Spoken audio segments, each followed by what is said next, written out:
metaverse, I feel, kind of came into a spotlight when Facebook rebranded itself to Meta, but open metaverses and the concept of virtual spaces that are interconnected and online, where people can essentially hang out, game, work, has existed for a while. The idea is that, think of it as this persistent 3D online world as defined by many of the thought leaders in this space, where many virtual spaces kind of come together and interact with each other on one plane. That seems to be what a metaverse is. Given how the world kind of is evolving into more remote, this conversation that you and I are having right now is completely async digital. It shows that there is capability of getting things done without having to travel. In a large sense, it dematerializes distance and space and objects. And as the technology evolves, which is still fairly rudimentary, we will start to see a lot more things, or at least the belief is that we will start to see a lot more things happening in and around the metaverse. Now, as a founder, is the metaverse here already?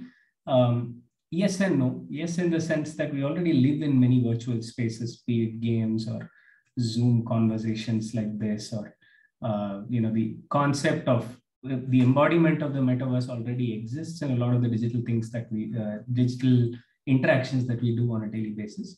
But the virtual 3D space where people, spend their livelihood is still something that we are far away from.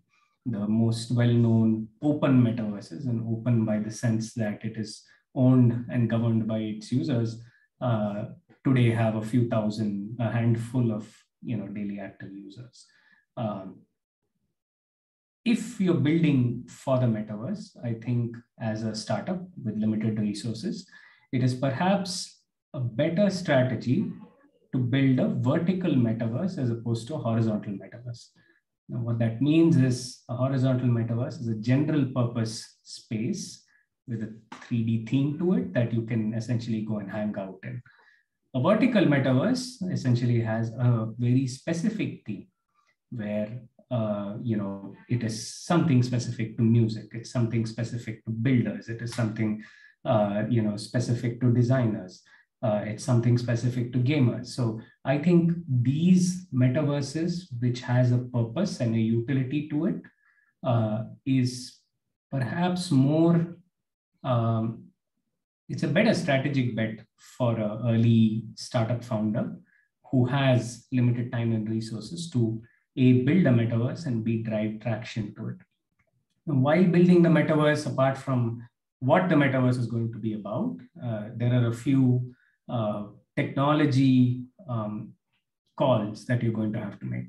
What platform am I building it on? Currently, given that the device ecosystem hasn't achieved enough penetration in the sense of VR ecosystem, for example, in terms of devices, apart from the Oculus and a few other devices, which are pretty unusable for long periods of time, that breakthrough still hasn't happened. So you're pretty much restricted to a mobile phone or a computer.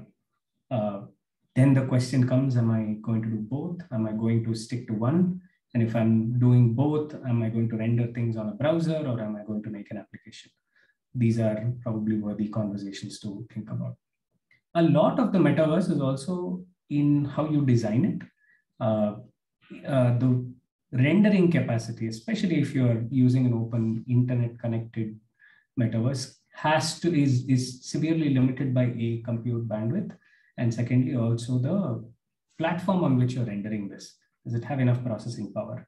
You're limited to frameworks like A-Frame and 3JS on the web browser, or Unity or Unreal, especially if you're building something in the application phase. I've seen implementations of browser-based things using Unreal as well, but there are some technology considerations to make with the point of view that, hey, if this does scale, does the unit economics of rendering this and thereby the economy of the metaverse itself sustain the load that it will take to keep the metaverse running, because it's significantly more graphically intensive than what a regular application will do.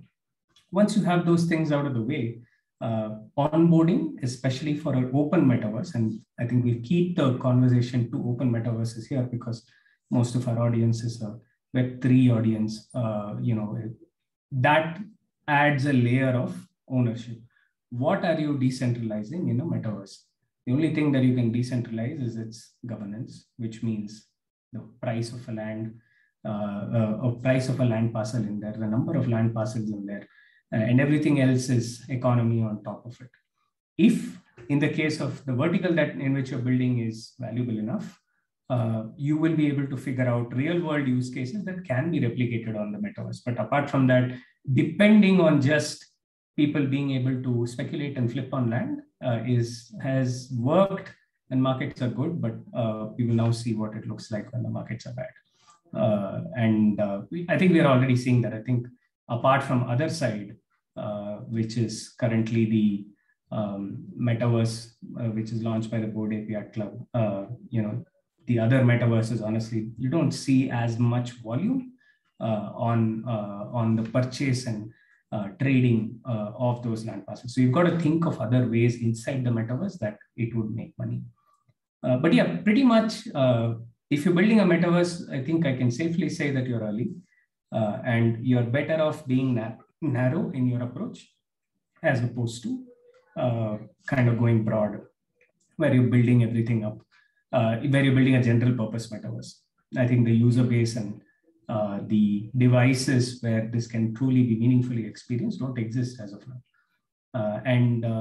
As a founder, if you're making that consideration of, okay, here's the vertical that I'm building on, get the tech conversations right, get the design conversations right, and then most importantly, figure out what the economic model of that land, of this space is going to be, and that cannot only be purchase and sale and trade of the land parcels.